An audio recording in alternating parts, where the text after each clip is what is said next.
sheriff and the supervisor to be put on the stand. That's what I'm guessing. But in any case, it's either that or the district attorney is incompetent.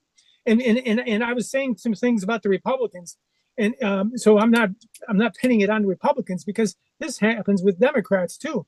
But so when there's no when one party or the other dominates that particular area, there's no competition, and they do whatever they damn well please.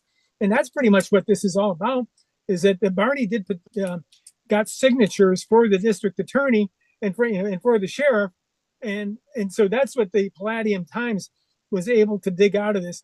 All this time, I was wondering, why is the sheriff defending Dan Barney? And until the Palladium Times came up with that political response, I thought it was because Dan Barney had something up on the sheriff's department over the Heidi Allen case. It's the only thing that made any sense. But now that this political thing might make sense, but but anyway, they're picked on somebody they think they can't defend themselves, and they found out differently, and now they're getting sued. And what I'm afraid of is that the case will be settled for $50,000 or $100,000.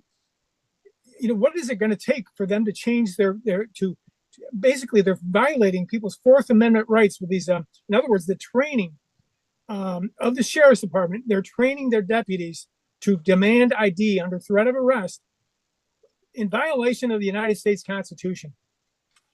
Can you remind us what the Fourth Amendment is? Illegal searches and seizures.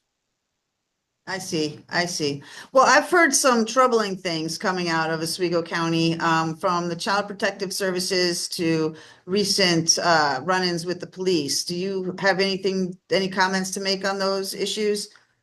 Well, other than they just shot and killed the guy over in Constantia who was having some sort of a mental health issue.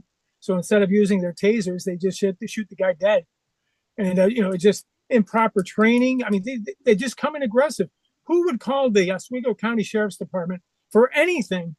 Because nothing but bad things happen when you call these people.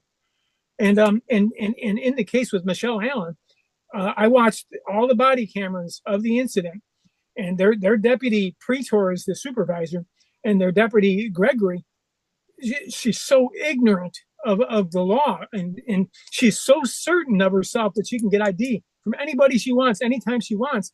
It's obviously training. So there's something leads them to believe what they're doing is appropriate. Something leads them to believe that they can get away with it.